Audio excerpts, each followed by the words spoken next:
The Minister of Education, Professor Tahir Mamman, yesterday, Tuesday, said security agencies will go after individuals with fake university certificates in the country. Taiwan has been struck by its most powerful earthquake in 25 years, which measured 7.4 in magnitude. Ahead of the highly anticipated clash between Nigeria and South Africa for sport at the women's football event of the 2024 Olympics in Paris, a section of fans have expressed concern over Super Falcons' chances of qualifying for the event following a camp update from the team's social media handle. Welcome to News Hour, this hour with me on TV Sapiencia. I am Chioma Vic-Chukwemeka. We begin in education, where the Minister of Education, Professor Tahir Mamman, yesterday, Tuesday, said security agencies will go after individuals with a fake university certificate in the country. According to the minister, the individuals will be tracked after the committee set up by the federal government to investigate the activities of university certificate racketeers in the country submit its report. The federal government had set up an interministerial investigative committee on degree certificate miling to probe the activities of certificate racketeers following an investigative report published by a Nigerian newspaper which exposed the activities of degree mills in the Benin Republic.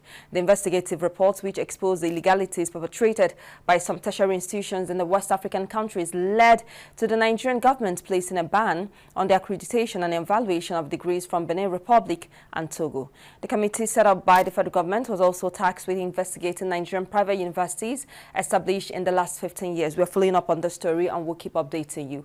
Away from that, the pump price of automotive gas oil, popularly called diesel, has dropped from about 1,700 naira per litre, which is sold for a few weeks ago, to around 1,350 naira per litre in some locations across the country following the sale of the commodity by the Dangote Petroleum Refinery.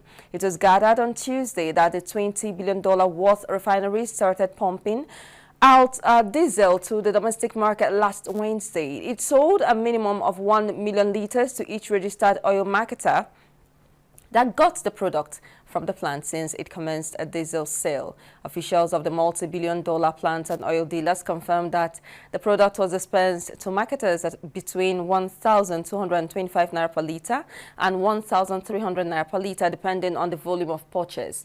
This came as it was also gathered that the refinery would start releasing premium motor spirit to the domestic market in May this year.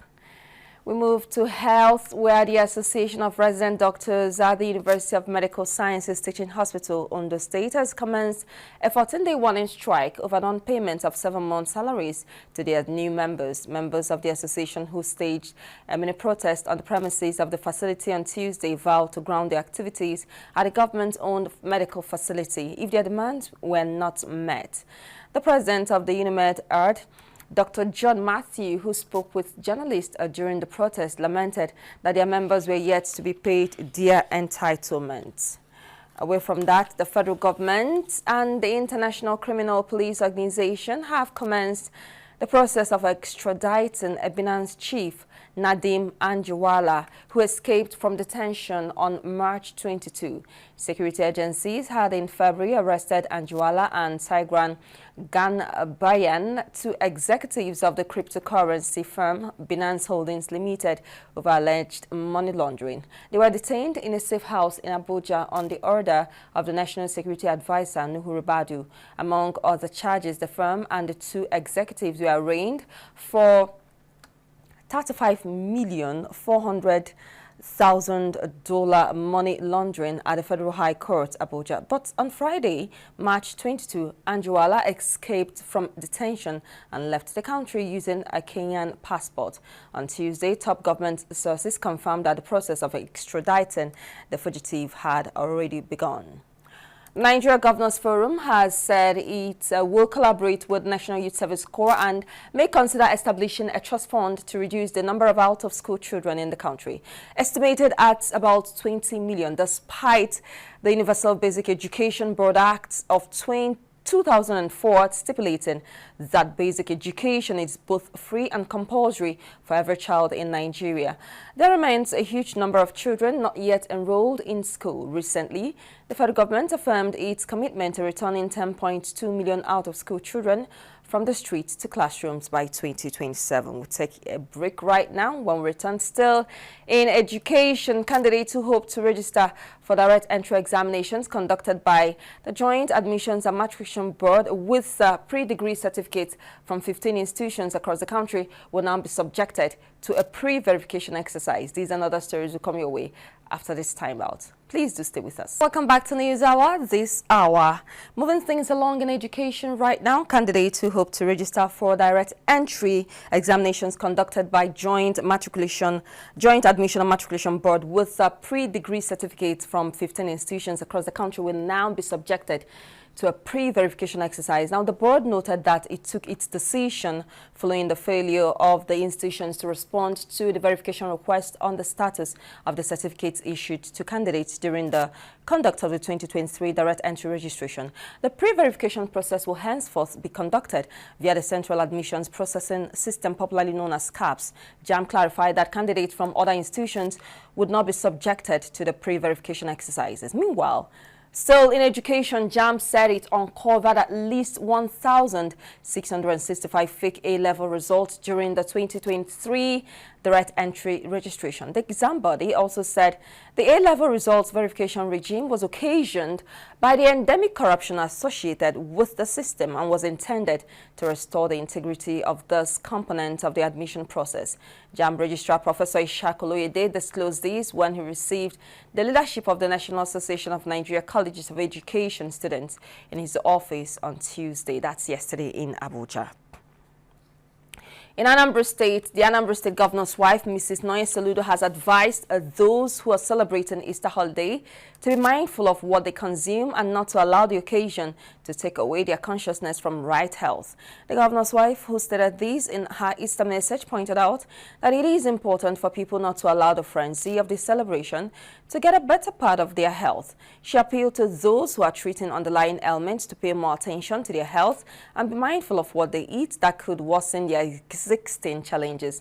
Mrs. Soludo explained that the general idea of Easter is to share in the resurrection of Jesus Christ through prayers, love, and friendship, and not to heap diseases on the body because of wrong consumption choices. The governor's wife also called for low intake of sugar, fat, and fizzy drinks, as well as abstinence from alcohol, drug abuse, and other harmful habits that could escalate during the holidays. The Anambra First Lady further urged parents and guardians to watch their children and words closely at this time and ensure that they do not get involved in unhealthy social activities that might mar their future. While reflecting on the essence of the Easter celebration, Mrs. Soludo appealed to privileged individuals to reach out to those living around them and share with them in the spirit of love, which she said is a binding definition of the occasion. She called for prayers for Anambra State and the current administration, reiterating that the state government is keen on delivering a new Anambra State that both the present and tomorrow's generations will be proud of. All right, pressure is mounting on Israel after 7 people working for food aid charity World Central Kitchen were killed in an Israeli strike in Gaza. 3 British nationals, John Chapman, James Henderson, and James Kirby, were among those killed. In a tribute, the family of James Kirby say they are utterly heartbroken as he will be remembered as a hero. Australian, Polish, Palestinian workers and a dual U.S.-Canadian citizen were also killed. Israeli PM Benjamin Netanyahu says the convoy they were in was hit unintentionally and says there will be an investigation. There's been a widespread condemnation of the strike from world leaders, along with demand for explanation. Prime Minister Rishi Sunak said the deaths appalled him and that the situation in Gaza is increasingly intolerable. Away from Gaza, we move to Taiwan, where it has been struck by its most powerful earthquake in 25 years, which measured 7.4 in magnitude. Officials have confirmed at least 9 people have died, while rescuers are searching for more than 100 trapped people. 5 of the dead, including 3 hikers on a nearby trail, died from falling rocks According to officials, the epicenter is located about 18 kilometers, that's 11 miles south of Taiwan's Hulin city, according to U.S. Geological Survey. The remote mountainous region of Hulin was rocked by a huge landslide, causing damage which could take weeks to repair. Tremors were felt as far as the capital Taipei, with videos showing buildings shaking violently. The quake initially set off tsunami warnings on the island and neighboring countries, some of which have since been retracted. Ukrainian President Volodymyr Zelensky has signed into law a bill lowering the military mobilization age by 2 years, from 27 to 25. Kyiv has faced heavy losses on the battlefield after 2 years of war, whereas Russia has benefited from a sizable advantage in manpower. The move will allow Ukraine to call up more people to replenish its reserves after volunteer numbers dropped. Mr. Zelensky said in December that 500,000 more soldiers were needed. Although the bill was voted through by MPs in May 2023, it did not come into force because Mr. Zelensky did not sign it. We'll take yet another break right now in sports. When we return, ahead of the highly anticipated clash between Nigeria and South Africa for sport at the women's football event of the 2024 Olympics in Paris, a section of fans have expressed concern over Super Falcons. Stay with us after now. Ahead of the highly anticipated clash between Nigeria and South Africa for sport at the women's football event of the 2024 Olympics in Paris, a section of the fans have expressed concern over Super Falcons' chances of qualifying for the event following a camp update from the team's social media handle. The two teams, arguably the best women football squads on the African continent, will face off in a two-legged affair as they battle for one of the two tickets from Africa for Paris 2024 Olympics women's football event. The first leg of the encounter will take place at the Moshood Abiola National Stadium, Abuja, on Friday, while the return leg is scheduled for the Loftus Versfield Arena in Pretoria 4 days later. Both sides have forged an intense rivalry over the years and are seen as a toast of Africa following successes on the continent. We are following up on this particular story and we'll keep updating you. Away from that, in the wake of Nigeria's poor outing in the swimming event of the just concluded 2023 African Games in Ghana, President Nigeria Aquatic Federation Chinoye Daffy Aliyu has opened up on the circumstances which led to their unimpressive performances. Nigeria won just one bronze medal in the event as Quartet Collins, Ebinha Clinton Opute, Abdujilaba Adama and Toby Shijuade finished third in the men's 4x100 meters freestyle relay in 3.26.01. It was the country's first in 33 years at the Games since Musa Bakare's bronze in 1991. Minister of Sport Development Senator John Eno on Sunday, while welcoming the athletes back to the country, stressed that the ministry will probe the below-par outing of some sports, particularly swimming. In table tennis, Nigerian table tennis icon Kadri Aruna is not backing down on his heated standoff with World Table Tennis over what he terms unjustifiable sanctions by the body. Earlier on Tuesday, the Fakel Gazprom Orenburg player took a swipe at WTT, accusing the body of racism for slamming him with 2 rankings and monetary penalties in 2 months for not participating in the World Championship and the WTT Championship in Korea earlier this year. Apparently miffed by WTT's response to his Facebook outbursts, insisting that those events were indeed mandatory, the 35-year-old responded even more aggressively in a statement asserting they were not mandatory and asking why he shouldn't choose his club, who pays his salary over WTT events. With that story, we'll wrap it up right now on News Hour this hour. A quick reminder of our top stories. In education, we told you that the Minister of Education, Professor Tahir Mamman, yesterday, Tuesday, said security agencies will go after individuals with fake university certificates in the country.